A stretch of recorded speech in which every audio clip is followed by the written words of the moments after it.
ఓం మహాగణాధిపతయే నమః. ఓం గురుభ్యో నమః. ఓం శ్రీమాత్రే నమః. పరమేశ్వర స్వరూపమైనటువంటి జ్యోతిష, వాస్తు మరియు ఇతర అనేకమైనటువంటి శాస్త్రములను మనకు అందించినటువంటి మహర్షులకి నమస్కారం. హయగ్రీవ హయగ్రీవ హయగ్రీవేతి యోవదేత్తస్య నిస్సరతే వాణి జన్మకన్యా ప్రవాహవత్. అరుణాం కరుణాతరంగితాక్షీం ధృతపాశాంకుశపుష్పబాణచాపాం అనిమాదిభిరావృతాం మయూకైః అహమిత్యేవ విభావయే భవానీం. శ్రీమాత్రే నమః. మనం ఈరోజు చెప్పుకోబోయేటువంటి అంశం ఏమిటి అంటే, ఒక్కొక్క అంశము వల్ల వారు దారిద్ర్యాన్ని అనుభవిస్తూ ఉంటారు. అందులో 12 లగ్నాల వారికి, ఒకవేళ లగ్నం తెలిస్తే లగ్నం నుంచి ఫాలో అవ్వండి, లేనట్లయితే 12 రాసులు తీసుకోండి. లగ్నం తెలియదండి, కొంతమందికి టైమ్ ఆఫ్ బర్త్ నోట్ చేయరు, అలాంటప్పుడు రాసి చూసుకుంటూ ఉంటారు. అటువంటి వారు కూడా ఈ యొక్క అంశంలో, అంటే మీరు ఏ విషయాల జోలికి వెళ్ళడం ద్వారా మీకు దారిద్ర్యం అనేటువంటిది ప్రారంభం అవుతుంది, ఎటువంటి పరిసరాలు మీ చుట్టూ ఉండకూడదు, ఇవి కనుక తెలుసుకోగలిగితే మీకు దారిద్ర్యం అనేటువంటిది మీకు దరిచేరదు. గుర్తుపెట్టుకోండి. ఇది ఒక్కొక్క లగ్నరీత్యా ఉంటుంది, దానికి మంత్రం కూడా ఏం చేసుకోవాలనేటువంటిది ఉంది. ముఖ్యంగా లగ్నము రాసి ఏమీ తెలియని వాళ్ళు కూడా ఏ మంత్రం చేసుకోవాలో కూడా చెప్తాను, దారిద్ర్యం దగ్గరికి చేరకుండా ఉండడానికి. 1 by 1 మనం ఇప్పుడు చెప్పుకుందాం. కుంభలగ్నము, కుంభరాశి. కుంభలగ్నము, కుంభరాశి వారు కనుక చూసుకున్నట్లయితే వీరికి దారిద్ర సంబంధించిన విషయాలు వేటి వల్ల వస్తాయి. వేటి వల్ల వస్తాయంటే, ఈ కుజుడు పాత్ర పోషిస్తుంటాడు ఎక్కువగా. కుజుడు యొక్క పాత్ర ఎక్కువగా ఉంటుంది కుంభం వారికి. బుధుడు యొక్క పాత్ర కూడా ఎక్కువగా ఉంటుంది. అంటే ఏమిటి, కమ్యూనికేట్ చేసేటప్పుడు కాస్త అగ్రెసివ్గా మాట్లాడడం వల్ల కానీ, అగ్రెసివ్గా వెళ్ళడం వల్ల కానీ వీరికి దారిద్ర్యం వస్తుంది. గుర్తుపెట్టుకోండి. అలాగే చేస్తున్నటువంటి వీళ్ళ అగ్రెసివ్ నేచర్ వల్ల చేస్తున్న ఉద్యోగము, చేస్తున్న వ్యాపారంలోనూ దెబ్బపడుతుంది. అందుకని ఈ యొక్క విషయాలు చాలా జాగ్రత్తగా ఉండాలి. అలాగే అంటే ఆత్మాభిమానం అనేటువంటిది ఉండాలి, మనిషికి ఉండకూడదని కదా, కాస్త ఎక్కువగా ఉంటుంది కుంభలగ్నం వారికి, కుంభలగ్నం వారి, కుంభరాశి వారికి. కాబట్టి ఈ కుంభానికి మరియు సింహానికి ఉన్న ఇదేమిటంటే, పర్టికులర్గా వీళ్ళకి కెరియర్ రిలేటెడ్ సంబంధించినటువంటిది ఇంకా కరెక్ట్గా సెట్ అవ్వలేదు అనేటువంటి బాధ వీళ్ళని ఎప్పుడు తినేస్తూ ఉంటుంది. సింహలగ్నానికి ఒకటి, కుంభలగ్నానికి ఒకటి. ఎందుకంటే వీళ్ళకి వీళ్ళ లైఫ్లో ఏదైతే పోరాటం ఉంటుందో చూడండి, ఒక్కొక్క వ్యక్తి ఒక్కో దానికోసం పోరాడుతూ ఉంటాడు.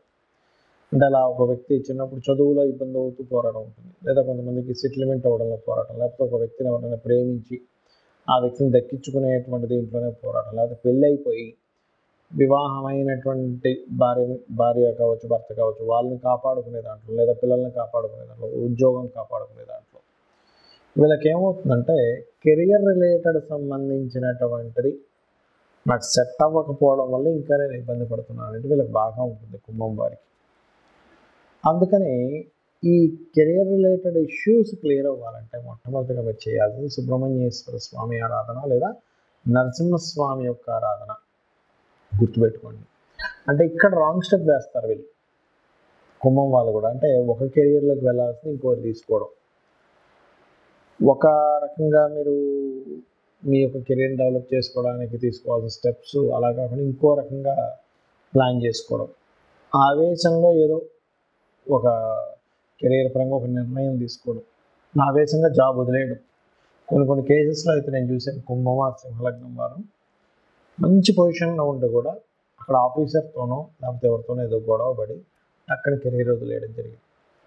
వదిలేసిన తర్వాత వాళ్ళంతా మంచి పొజిషన్లో, సాఫ్ట్వేర్ రంగాల్లో మంచి పొజిషన్లో, ఒక మంత్లీ ఒక 5 lakh 6 lakh శాలరీ వస్తున్న వాళ్ళు వదిలేసి ఆ గొడవ నుంచి బయటకు వచ్చి ఇంకో దానిలో జాయిన్ అవ్వడానికి తక్షణమే వెంటనే దొరక్క వాళ్ళకి చూస్తే ఈఎంఐస్ పక్కన బోర్డు అంత ఈఎంఐస్ ఉండేసరికి ఏదో కాంప్రమైజ్ అయ్యి అప్పటిదాకా 5 లక్షల శాలరీ చేసి ఆ వ్యక్తి నెలకి 3 లక్షల శాలరీకో 2 లక్షల శాలరీకో ఫస్ట్ జాయిన్ అయిపోయి, మరి 5 లక్షల శాలరీ వచ్చినప్పుడు ఈఎంఐస్ ఎక్కువ పెట్టుకుంటాడు మనిషి.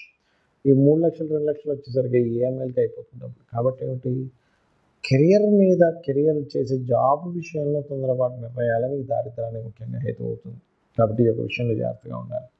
అలాగే కొంతమందికి హెడ్ అంటే తీవ్రమైన జ్వరాలు, హెడ్ రిలేటెడ్ సంబంధించిన పెయిన్ రావడము, ఈ కంటికి సంబంధించిన ఇబ్బంది రావడము, లేకపోతే పెయిన్ అంటే ఒక్కోసారి బాడీ పెయిన్స్ వస్తూ ఉంటాయి.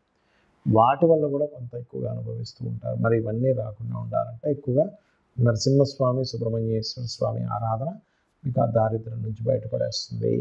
సహజంగా అందరూ నన్ను అడుగుతుంది ఏంటంటే, ఏమంటే సహజంగా దారిద్ర దేవత రాకుండా ఉండాలంటే ఎటువంటి జాగ్రత్తలు తీసుకోవాలని అడుగుతూ ఉన్నారు. దానికి చెప్తానండి.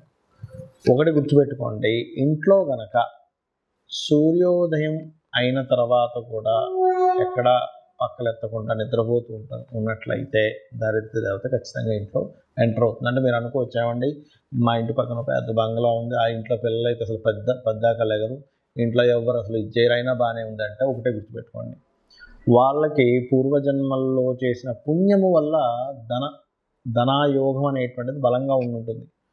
అంత మాత్రం చేత వాళ్ళు హ్యాపీగా ఉన్నారని అనుకోకండి. వాళ్ళకి దరిద్ర దేవత అంటే కేవలం డబ్బులు లేకపోవడం మాత్రమే కాదు, గుర్తుపెట్టుకోండి, రోగాలు వస్తుంటాయి మనిషికి. లేనట్లయితే నిందలు ఎక్కువ పడుతూ ఉంటారు. ఇలా ఒకటి కాదు రెండు కాదు చాలా ఉంటాయి. ముఖ్యంగా రోగరూపేణ ఎవరైతే సూర్య భగవానుడు సూర్యోదయం అవ్వకముందు ఎవరైతే నిద్రలేస్తారో వాళ్ళకి రోగాలు వచ్చేటువంటి ఛాన్సెస్ తక్కువగా ఉంటాయి. సూర్యోదయం అయినా కూడా అలాగే నిద్రపోతుంటే రోగం వచ్చే ఛాన్సెస్ ఎక్కువగా ఉంటుంది. ఎందుకు అంటే ఈ రోగానికి సూర్యుడికి సంబంధం ఉంటుంది. సూర్యుడు వచ్చేసరికి మనం తెలివేసి ఉన్నాము అంటే రోగం రాదండి. ఎందుకంటే సహజంగానే సూర్య భగవానుడు ఆరోగ్య ప్రదాత కాబట్టి, ఆరోగ్యం భాస్కరాదిత్యది అంటూ ఉంటారు కాబట్టి ఇది ముఖ్యంగా పాటించండి. అలాగే ఇంట్లో పాత వస్తువులు, శాస్త్రం ఏం చెప్పిందంటే పాత మనుషులు అంటే ఏమిటి, బాగా ఏజ్డ్ పర్సన్స్ ఇంట్లో ఉండాలి. ఎందుకంటే వాళ్ళ సూచనలు వాళ్ళ అనుభవాల ద్వారా మనం రక్షింపబడతాం. కానీ విరిగిపోయినవి పాడైపోయిన వస్తువులు ఇంట్లో ఉండకూడదని చెప్పింది. అవి ఎంత ఎక్కువగా ఉంటాయి ఇంట్లో, పనికిరాని వస్తువులు అంత దారిద్ర్యం పెరుగుతూ ఉంటుంది. ఇంట్లో బూజు ఎక్కువ పట్టడము, పాత గోడలుగా ఉండడము, ఇల్లంతా మట్టి కట్టుకుపోయినట్టుగా పాతగా అయిపోవడం, ఇది కూడా దరిద్రానికి సంకేతం. ఇంట్లో చినిగిపోయిన వస్త్రాలు ఉన్నట్లయితే, ఇప్పుడు ఒకటండి, ధనం లేదు, బాగా పేదరికం అనుభవిస్తున్నారు, చినిగిన వస్త్రం వేసుకోవడమే అతనికి ఇంకా గత్యంతరం మరొకటి లేదన్న వాళ్ళకి మనం ఏం చేయలేము. కానీ కొంతమంది ఏం చేస్తారంటే తెలియక చినిగిన వస్త్రం ధరిస్తారు. ఏం కాదులే, డబ్బులు ఉన్నా కూడా కొంతమంది అటువంటివి ధరిస్తే దారిద్ర దేవత వస్తుందని చెప్తుంది శాస్త్రం. ఎందుకు అంటే చెప్తాను చూడండి, చిన్న లాజిక్ ఇక్కడ ఏం లేదు.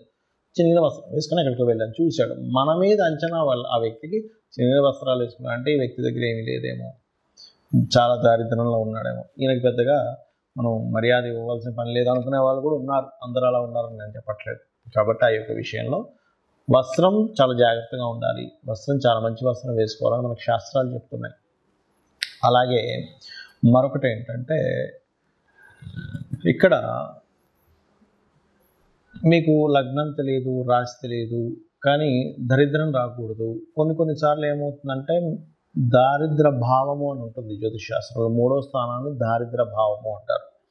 ఆ 3వ అధిపతి కనుక మీకు లగ్న సంబంధాలు ఏర్పడినప్పుడు ఎప్పుడు ఏదో ఒక పెయిన్, ఏదో ఒక దారిద్రం మీ వెంట పడుతూనే ఉంటుంది. అప్పుడు మీరు చేయవలసింది ఏమిటంటే, విష్ణు సహస్రనామాల్లో ఒక నామం ఉంది. మీకు దారిద్రం పోవడానికి, మీకు ఎప్పుడు పెయిన్ ఉంటే పోవడానికి ఏమిటది అంటే ఓం మధుసూదనాయ నమః. ఈ నామం మీరు ఎంత చేస్తూ ఉంటే అంత దారిద్రం అనేటువంటి తగ్గుతుంది. కొంతమందికి థర్డ్ కనెక్టివిటీ వచ్చినప్పుడు దారిద్రం ఉండదు, కానీ అది ఎలా ఉంటుందంటే ఎప్పుడూ కష్టపడుతూనే ఉన్నానండి, చిన్నప్పటి నుంచి నా పని కష్టపడటమే, చిన్నప్పటి నుంచి ఏదో పెయిన్ అనుభవించడమే అంటూ ఉంటారు. అటువంటి వారికి కూడా ఈ యొక్క మంత్రం బ్రహ్మాండంగా పనిచేస్తుంది, గుర్తుపెట్టుకోండి. అలాగే ఇంకొక విషయం ఏంటంటే, ఇంకో దారిద్రం గురించి చెప్తాను. మనం తిన్న కంచంలో కడగకూడదు. తిన్న కంచంలోనే కడిగేస్తారు చాలామంది. శాస్త్రాల్లో మనకి మనం ఏదైనా ఆహారం భుజిస్తున్నామంటే దాన్ని యజ్ఞం కింద చెప్పారు. ఇదొక యజ్ఞము. మరి యజ్ఞం చేసిన దగ్గరే మనం చేయి కడుక్కుంటాము, యజ్ఞం గుండంలో కడుక్కోం కదా. కాబట్టి తిన్న కంచం అంత పవిత్రమైనటువంటి విషయంగా చెప్పారు కాబట్టి అది చేయకండి. ఇక మరొక విషయం ఏంటంటే, చాలామందికి అలవాటు అయిపోయింది ఈ మధ్యకాలంలో సూర్యోదయానికి ముందు స్నానం చేయమని చెప్తుంది, కానీ సూర్యోదయం తర్వాత స్నానం చేయడం, ఇవన్నీ కూడా దారిద్రానికి హేతువులు. మరొక విషయం ఏంటంటే, దీంతోపాటు మీరు చాలామంది చేతిని తల మీద పెట్టుకుంటూ ఉంటారు, తల మీద చేయి పెట్టుకోకూడదని చెప్తూ ఉంటారు. ఎందుకంటే ఇది లక్ష్మీ స్థానంగా చెప్తారు. ఈ లక్ష్మి ఎప్పుడు తలకెక్కకూడదట, తలకెక్కితే దారిద్రం అని చెప్పి మనకి దత్తాత్రేయ చరిత్రలో ఉంటుంది. ఆ యొక్క తన్ని చంపడానికి స్వామివారు ఒక ప్రణాళిక వేస్తారు, దత్తాత్రేయులు వారు వేసి అమ్మవారిని తల మీద పెట్టుకునేలా చేస్తారు. వెంటనే ఆ రాక్షసుడు హతం జరుగుతుంది. కాబట్టి పెట్టుకోకూడదని చెప్తుంది శాస్త్రం. దీనికి మళ్ళీ ఎక్కడెక్కడ చేయి పెట్టుకుంటే మంచిది అనేటువంటిది పాదం దగ్గర, మోకాళ్ళ దగ్గర, కాళ్ళ దగ్గర, పొట్ట భాగంలోని, ఈ రకంగా ఈ నుదుటి భాగంలోని ఇక్కడ చేతులు పెట్టుకొని కొన్ని నామాలు, లలితాసహస్రనామాలు చదివితే అదృష్టం కలిసి వస్తుందని చెప్పింది శాస్త్రం. ఎక్కడా కూడా మీరు ఓన్లీ తల మీద పెట్టుకోకుండానే కాకుండా ఎక్కడ ఏ బాడీలో ఏ పార్ట్ దగ్గర మీకు హస్తాన్ని పెట్టుకుని మంత్రం చదువుకుంటే మంచి ఫలితాలు వస్తాయి అనేటువంటిది కూడా చెప్పింది చెప్పాలంటే. దానికి మళ్ళీ తగ్గట్టుగా దానికి సంబంధించినటువంటి రెమెడీస్ కూడా చెప్పడం జరిగింది.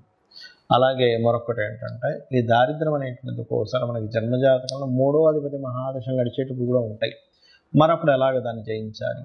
ఎందుకంటే ఆ మహాదశ నడుస్తుంది కదా అన్నప్పుడు ఒకే దగ్గర స్థిరంగా ఉండకుండా మారుతూ ఉంటే మీ లైఫ్ బాగుంటుంది. అప్పుడు ఎందుకంటే 3వ అధిపతి లగ్న సంబంధం ఏర్పడింది, ఎవరికైనా దరిద్ర యోగం ఏర్పడింది. అప్పుడు ఆ జాతకుడు ఆ ఉన్న ఊరు నుంచి వేరే ఊరికి వెళ్ళి బ్రతికితే బాగుంటుంది. చాలామంది చూడండి ఊర్లలో ఏదో పని చేసుకుని బతుకుతారు, అసలు ఎదగరు. కానీ అదే వ్యక్తి సిటీకి రాగానే మళ్ళీ బాగుంటుంది. ఎందుకు? ఆ వ్యక్తికి ఉన్న స్థలం నుంచి మారే యోగం ఉంటుంది. అప్పుడు ఆ దోషం అనేటువంటి ఆ రూపంలో పోతుంది. అలాగే మీ ఇంట్లో పాత వస్తువులు, పాత బట్టలు ఎక్కువగా ఉన్నాయి కానీ మీరు వేసుకోవట్లేదు. అలాంటప్పుడు ఆ బట్టలను చక్కగా ఉప్పుని నీటిలో ముంచి తీసేసి ఆరబెట్టిన తర్వాత వాటిని దానంగా ఇచ్చేసేయండి. ఇంట్లో వాడకుండా పాతగా అలాగే ఉండిపోతే అది కూడా చాలా పెద్ద, అందులో ముఖ్యంగా వస్త్రాలకు సంబంధించిన విషయంలో. ఇంకోటి ఏంటంటే, చాలామంది ఈ తల మీద ఉండేటువంటి, శిరస్సు మీద ఉండేటువంటి ఈ ఏదైతే జుత్తు ఉంటుందో దానికి లోపల కొంతమందికి డాండ్రఫ్ అనుకోండి, లేకపోతే మట్టి కానీ ఎక్కువగా ఉంటుంది గడ్డానికి, తలకి. అవి ఎక్కువగా ఉండడం కూడా శాస్త్రంలో మంచిది కాదని చెప్పారు. ఇక్కడ మీరు సైంటిఫిక్గా కూడా ఆలోచించినట్లయితే దానివల్ల మనిషికి రోగం వచ్చే ఛాన్స్ ఉంటుంది. రోగమే దారిద్రంగా కూడా చెప్పింది శాస్త్రం. కాబట్టి ఈ యొక్క అంశాలు జాగ్రత్తగా ఉండాలి. మరొకటి, ఎక్కువ దారిద్రం ఎందుకు వస్తుంది అంటే, అన్నదమ్ములతో మీరు సరిగ్గా చేయాల్సిన కమ్యూనికేషన్ సరిగ్గా చేయకపోయినా అనవసరమైన ద్వేషాలు పెంచుకున్న దారిద్రం వస్తుందని చెప్తుంది శాస్త్రం. అంటే అన్నదమ్ములతో, అక్క చెల్లెలతోని చిన్న చిన్న విషయాలు పట్టుకొని వాటిని ద్వేషంగా మార్చుకొని వాటిని మిస్అండర్స్టాండింగ్గా చేసుకుంటాం. ఎందుకంటే 3rd హౌస్ ఈజ్ దారిద్ర స్థానం. 3వ స్థానాన్ని దారిద్రము, పరాక్రమము, పౌరుషము, ధైర్యం ఇవన్నీ చెప్పారు. అందులో దారిద్రం కూడా ఉంటుంది. మీరు ఇక్కడ ఎప్పుడైతే మీరు ఇది చేస్తుంటారో అదొకటి. ఇంకా అన్నిటికంటే గొప్పది చెప్తాను చూడండి. మీరు గాసిప్స్ కనుక వాళ్ళు అలాగంట వీళ్ళు ఇలాగంట అని ఎంతైతే మీరు చెప్పుకుని ఉంటారో అదే మెయిన్ ముఖ్యంగా దారిద్రానికి హేతువుగా శాస్త్రాల్లో చెప్పబడింది. దానికి మరి ఏమిటండి పరిష్కారము అంటే, మధుకైటబుల వధ అని ఉంటుంది శాస్త్రంలో. మనకి మీరు వినే ఉంటారు. విష్ణువు యొక్క చెవులో నుంచి వస్తారు మధుకైటబులు అని ఇస్తారు.